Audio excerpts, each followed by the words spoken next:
है आपका आपके अपने YouTube channel unique academic institute में।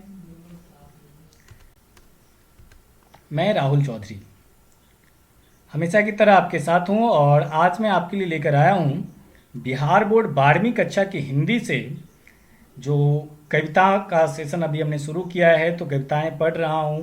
और आज तीसरी कविता है जो जिसका शीर्षक है पद, और यह रचित है तुलसीदास जी के द्वारा। ठीक है, तो आज हम इसका भावार्थ करने वाले हैं, इसके विषय में पढ़ने वाले हैं।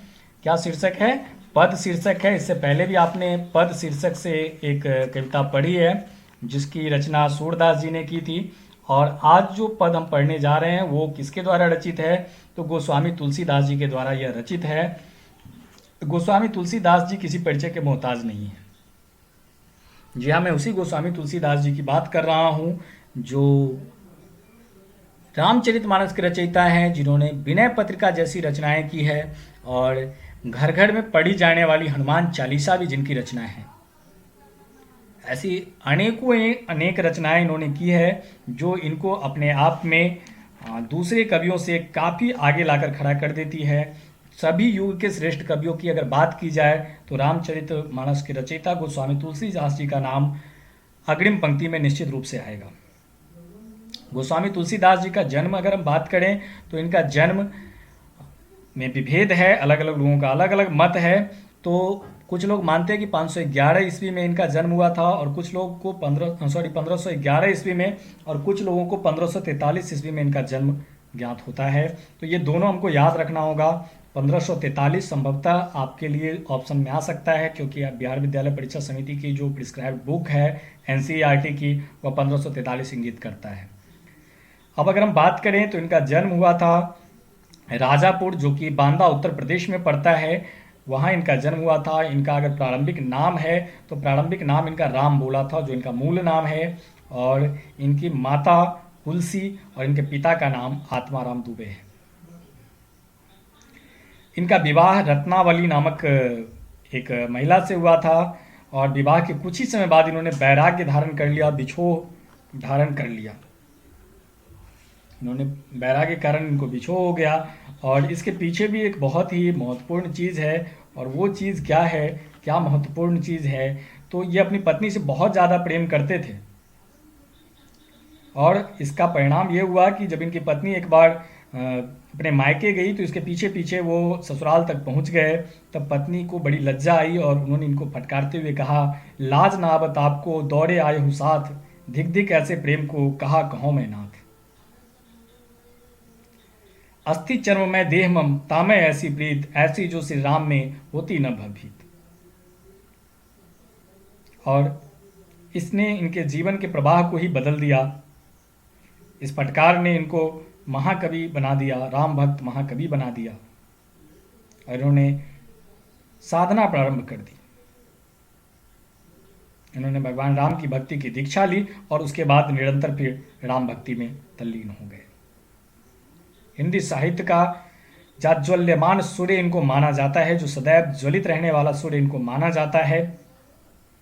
ये बहुत ही सरलता के साथ मैं कह सकता हूँ कि गोस्वामी तुलसीदास सभी युग के सभी कवियों के में अगर श्रेष्ठ कवि की बात जब भी होगी तो गोस्वामी तुलसीदास जी का नाम ही आएगा। कुछ लोगों का मानना है कि गोस्वामी तुलसीदास महर्षि वाल्मीकि के अवतार हैं।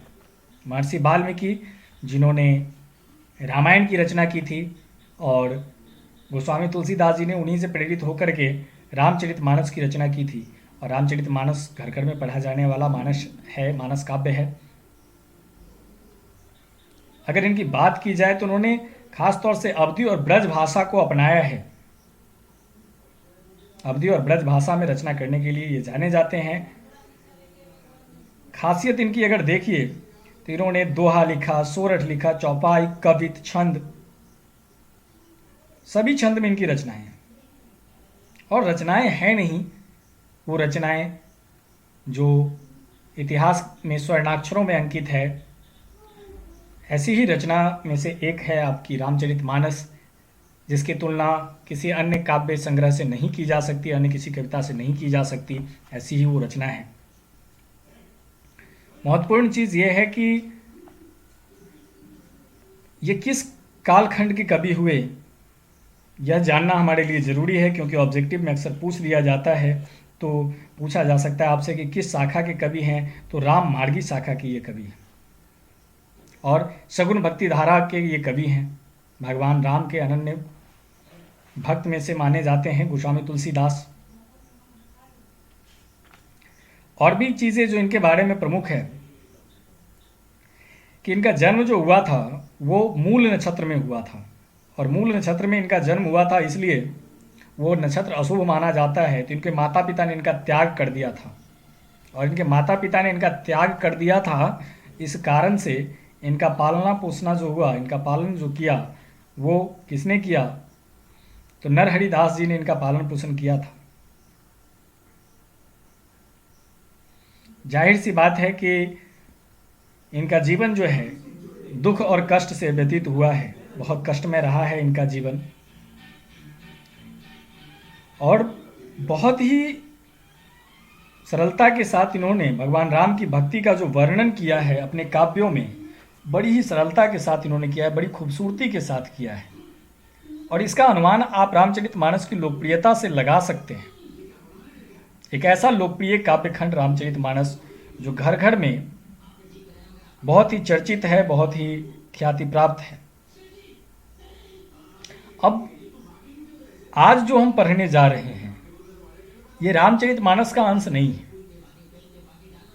यह अंश है उनकी ही दूसरी चर्चित पत्रिका विनय पत्रिका का यह अंश है, और विनय पत्रिका के स्तुति खंड से इसको लिया गया है।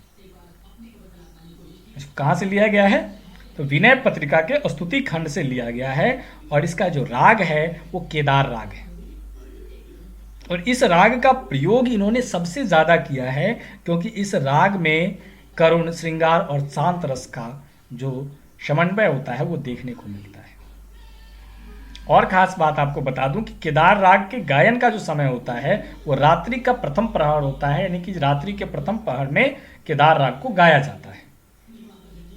रात्रि का प्रथम पहर अर्थात जब हम बिस्तर पर विश्राम करने जाते हैं वो समय केदार राग के गायन का होता है। और ख़ास बात यह है कि यह जो रचना है, यह जो छंद है, इसको रोला छंद कहते हैं, जो मात्रिक सम छंद होता है। रोला छंद क्या होता है, तो मात्रिक सम छंद होता है।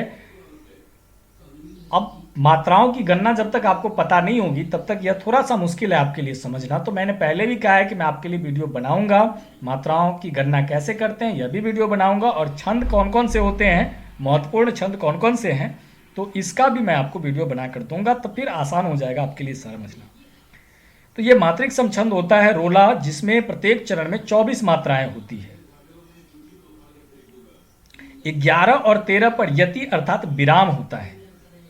प्रत्येक चरण के अंत में 2 गुरु या लघु वर्ण होते हैं, गुरु वर्ण या लघु वर्ण, यानी ह्रस्व और दीर्घ होते हैं। गुरु और लघु के विषय में भी मैं आपको आगे बहुत ही विस्तार से बताऊंगा। आज हमको पढ़ना है विनय पत्रिका से ली गई इन पंक्तियों को, जो सीता स्तुति खंड से लिया गया है विनय पत्रिका की, और यह रोला छंद में लिखा गया है। इसको आज हम लोग पढ़ेंगे, इसका भावार्थ आज हम लोग करेंगे। तो आइए हम शुरू करते हैं इसका भावार्थ, जिसको लिखा गया है गोस्वामी तुलसीदास जी के द्वारा। तो भगवान श्री राम के भक्त गोस्वामी तुलसीदास जी को नमन करते हुए हम शुरू करते हैं रोला छंद की इनकी रचना, इनका पद जिसका नाम है विनय पत्रिका का अंश, सीता स्तुति खंड से लिया गया यह अंश। आइए हम शुरू करते हैं और देखते हैं कि कवि ने क्या कहने का प्रयास किया है। पहले मैं आपको इसके जो कुछ महत्वपूर्ण शब्द हैं उसके अर्थ आपसे शेयर कर लेता हूँ। कबहुक शब्द का मतलब होता है कभी, और अम्ब शब्द का प्रयोग माँ के लिए किया जाता है। मोड़ियों का मतलब मेरी भी होता है, और सुधी का अर्थ होता है याद। धाइवी का मतलब होता है दिला देना, और चीन का मतलब दुर्बल होता है यानी कमजोर होता है। अघी कहते हैं पापी को, और प्रभु दासी का अर्थ होता है प्रभु का दासी हूँ। बिगाड़ियो बन जाए का मतलब होता है बिगड़ा हुआ बन जाएगा। आपसे कभी कभी ऑब्जेक्टिव में यह प्रश्न भी पूछा जाता है, यह रचना किस भाषा में है। तो वैसे तो अवधी भाषा में रचनाओं को माना गया है इस रचना को, लेकिन मैं आपको बता दूं कि इस रचना में आपको अवधी, ब्रज, उस समय की हिंदी जो सौरसैनी हिंदी कही जाती थी वो, और अरबी का भी प्रयोग किया गया है।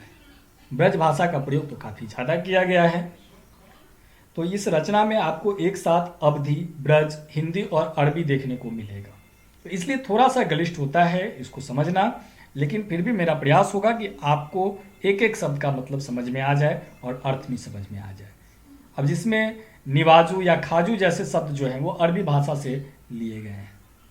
तो आइए सीता स्तुति खंड विनय पत्रिका के इस पद को, इस छंद को, रोला छंद को हम भावार्थ की तरफ लेकर चलते हैं। कहते हैं कवि, कबहुं अम्ब अवसर पाई, हे माँ कभी अगर आपको अवसर मिल जाए, हे माता कभी आपको अगर अवसर प्राप्त हो जाए, मोड़ियो सुधी धाई भी कछु करुण कथा चलाई, दीन सब अंगहीन छीन मलिन अघी अघाई। कहते हैं हे माता कभी अवसर हो, कुछ करुणा की बात छोड़कर, कुछ करुणा की बात छेड़ देना प्रभु से, और प्रभु श्री रामचंद्र जी को मेरी याद दिला देना। इतना कर दोगे तो मेरा काम बन जाएगा। कहते हैं कि अगर तुमने इतना कर दिया हे माता, प्रभु से मेरी चर्चा कर दी, मेरी याद दिला दी प्रभु को, तो मेरा जो बिगड़ा हुआ काम है वो बन जाएगा। और क्या कहना, दीन सब अंगहीन छीन मलिन अघी अघाई, नाम ले भरे उदर एक प्रभु दासी दास कहाई। और कहना क्या प्रभु से कि एक अत्यंत गरीब, दीन, जिसके पास किसी भी प्रकार का कोई साधन नहीं है, वो मन का मलिन है यानी पापी है, दुर्बल है, और पूरी तरह से पापी मनुष्य जो आपकी दासी अर्थात तुलसी का दास है। प्रभु श्री राम की दासी तुलसी का जो दास है वह नाम ले भरे उदर एक प्रभु दासी दास कहाई। तो जो ऐसे अवगुणों से, दुर्गुणों से भरा हुआ आपकी दासी तुलसी का दास है, और वो करता क्या है, तो आपका नाम लेकर अपना पेट भरता है, अपना जीवन यापन आपका नाम लेकर के करता है। और इस पर कहते हैं बुझिए सो है कौन, और जब प्रभु पूछे कि वह कौन है तो कहीं भी नाम दशा जनाई, सुनत राम कृपाल के मेरी बिगाड़ियो बन जाई। कहते हैं कि अगर प्रभु कृपा करके पूछे कि वह कौन है तो मेरा नाम और मेरी दशा उन्हें बता देना। वो कृपालु रामचंद्र जी अगर इतना सुन लेते हैं तो उनके सुन लेने से ही जो मेरी सारी बिगड़ी है वो बन जाएगी, मेरा बिगड़ा हुआ नसीब जो है वो बन जाएगा। अर्थात हे माता जब अवसर मिले तो प्रभु से मेरी करुणा, मेरा दुख प्रभु से कह देना। और ऐसे नहीं कहना, कहना क्या कि हे माता आप उनसे क्या कहना कि एक ऐसा व्यक्ति जो गरीब है, जो अंगहीन है यानी साधनों से हीन है, जो छीन है, मलिन है यानी मन का मलिन है, बहुत बड़ा पापी है, और ये सब दुर्गुण तो उसमें है, लेकिन एक गुण भी है कि वह आपकी दासी का दास है और आप ही का नाम लेकर अपना पेट भरता है। ऐसा परिचय मेरा प्रभु से देना। और जब वो पूछे कि वो कौन है तो मेरे जो हालात है, जो मेरी दशा है, वो प्रभु से बता देना। अगर प्रभु ने मेरी बात सुन ली, मेरे बारे में सुन ली, तो मेरा बिगड़ा हुआ जो नसीब है वो बन जाएगा। इसलिए कहते हैं जानकी जगजननी जनकी किए वचन सहाई, तरे तुलसीदास भव नवनाथ गुण गन गाई। कहते हैं हे जगत जननी माँ जानकी, यदि आपने इस दास की, अपने सेवक पर इतनी ही कृपा कर दी, सिर्फ वचनों से ही उसकी सहायता कर दी, तो यह तुलसीदास आपके स्वामी की गुणावली गाकर भवसागर से तर जाएगा। तो यह तुलसीदास आपके स्वामी का गुण गाथा गाकर इस भवसागर से, इस पाप रूपी संसार से तर जाएगा और ईश्वर को प्राप्त हो जाएगा। और ऐसी विनती माता सीता से क्यों कर रहे हैं? तो हमने पहले कहा कि यह जो रोला छंद है, जो राग होता है, उसको गाने का समय होता है रात्रि का प्रथम पहर। जब माता सीता और भगवान अकेले बैठे हुए हैं उस समय इसको गाया जाता है। तो कहते हैं कि उस समय माता आप दोनों के अतिरिक्त वहाँ कोई नहीं होगा और प्रभु का चित्त बिल्कुल उस समय शांत होगा। और ऐसे समय में जब आप मेरी दशा प्रभु से कहेंगे, प्रभु सुन लेंगे, तो समझो कि मेरे तो दिन ही फिर जाएंगे, मेरे तो सारे कष्ट जो है वो दूर हो जाएंगे। इसलिए ऐसा कह रहे हैं। एक बार फिर से देख लीजिए क्या कहते हैं। तो कहते हैं कि हे माँ, कभी अवसर मिले तो मेरी सुधि प्रभु से कहना, मेरी कथा प्रभु से कहना कि एक समस्त दुर्गुणों से भरा हुआ व्यक्ति, जिसमें दुनिया के सभी दुर्गुण भरे हुए हैं, वह दीनहीन गरीब, बस उसमें एक ही गुण है कि वह आपकी दासी का दास है, यानी तुलसी का दास है, और वह आपका नाम लेकर पेट भरता है। और प्रभु जब पूछे कि वो कौन है, तो कहना मेरी दशा उनसे। और प्रभु ने अगर सुन ली तो मेरी सारी बिगड़ी जो है, मेरा सारा बिगड़ा हुआ नसीब जो है वो बन जाएगा। इसलिए हे माता, इतना तुम मेरा काम कर देना। अगर तुमने सिर्फ वचनों से मेरी सहायता कर दी तो मेरा जो तरने का समय है, मेरे जो दुर्भाग्य के दिन कटने का समय है, वो आ जाएगा और यह तुलसीदास जो है इस भवसागर को पार कर जाएगा। बस प्रभु के गुण गागा करके ही उसको पार कर जाएगा। तो ये हमारा पहला छंद था। अब हम दूसरे छंद की तरफ आते हैं। अब देखिए दूसरे छंद में कवि क्या कहते हैं। अब दूसरे छंद से पहले हम एक बार इन शब्दों को देख लें कि इसमें कौन कौन से शब्द हैं, उसका अर्थ क्या होता है। हों का मतलब होता है मैं, रिरिहा का मतलब होता है गिरगिराना यानी रिरियाना, आड़ी का मतलब होता है आश्रय लेना, शरण लेना, कौर का मतलब होता है भोजन का निवाला, और काजू का मतलब होता है कार्य। कली अर्थात कलयुग, कराल यानी भीषण, दुर्लभ, कठिन। दुकाल का मतलब होता है बुरा समय, और दारुण का मतलब है नौ सहन करने योग्य पीड़ा। कुंभाती का मतलब होता है बुरी तरह, और कुसाजू का मतलब होता है अव्यवस्थित ढंग से यानी दुर्गति ग्रस्त हो जाना। हहड़ी का मतलब होता है हृदय की पीड़ा यानी कराह, और हिये का मतलब होता है हृदय, और दारिद्र का मतलब होता है दरिद्रता। कृपा बारिद का मतलब होता है कृपा सिंधु, अजेबाई का मतलब होता है खिलाइए, और सुनाजू का मतलब होता है सु अनाजू अर्थात अच्छा भोजन। तो आइए हम फिर इसको देखते हैं। अब कहते हैं कवि, द्वार हो भोर ही को आजू, रटत रिहा आड़ी और न कौर ही ते काजू। हे भगवान, आज सवेरे से ही मैं आपके दरवाजे पर खड़ा हूँ, हरा हूँ, बैठा हूँ, रिरिया रहा हूँ, गिरगिरा रहा हूँ, रट रहा हूँ, गिरगिरा करके रट रहा हूँ, गिरगिरा करके मांग रहा हूँ। कहते मुझे और कुछ नहीं चाहिए, बस एक कौर टुकड़े से ही काम चल जाएगा। अर्थात मुझे बहुत कुछ नहीं चाहिए, बस अपनी कृपा दृष्टि मुझ पर एक नज़र डाल दो, इसी से मेरा काम जो है वो पूर्ण हो जाएगा, मेरा उद्देश्य पूरा हो जाएगा, बस एक नज़र डाल दो। अब कहते हैं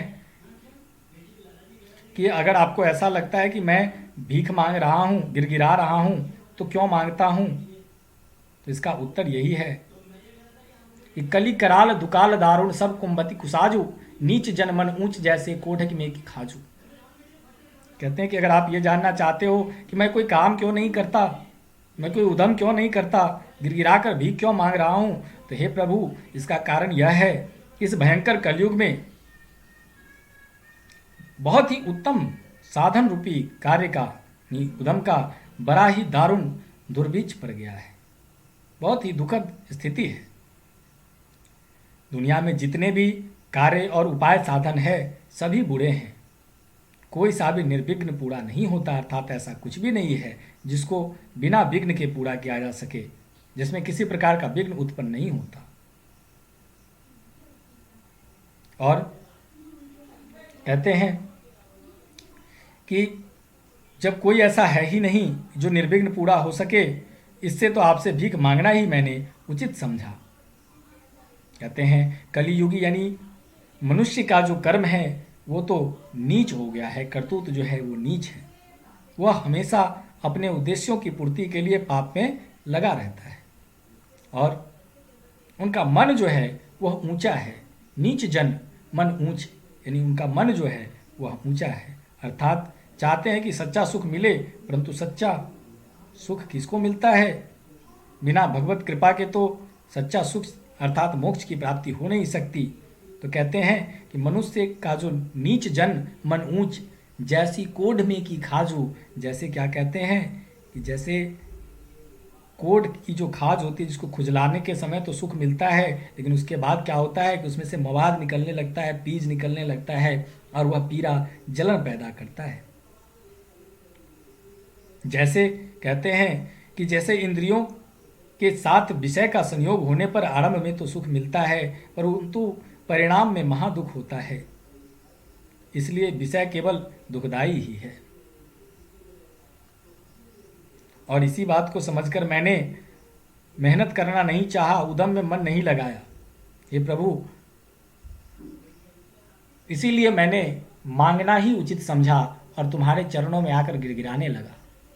कहते हैं हहरी हिये में सदस बुझियो, जाई साधु समाजू, मोहू से कहूँ कतहु को, तिन कन्हू कौशल राजू। कहते हैं कि मैंने हृदय में डरकर कृपालु संत समाज से पूछा। मैंने डर करके, मैं ऐसे ही नहीं मांगने आया हूँ, मैंने डरते हुए जो संत समाज है, कृपालु है, मैंने उनसे पूछा कि मेरे जैसे उद्यमहीन को, मेरे जैसे नीच को अपने शरण में कौन लेगा।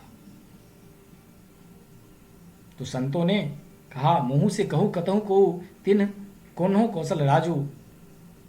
तो संतों ने मुझसे कहा, एक स्वर में कहा कि कौशल के राजा महाराज श्री रामचंद्र ही ऐसे हैं जो ऐसे लोगों को, जो नीच हो, जो अधम हो, जो गिरा हुआ हो, उसको उठा सकते हैं, उसको उसके ऊपर अपनी कृपा बरसा सकते हैं।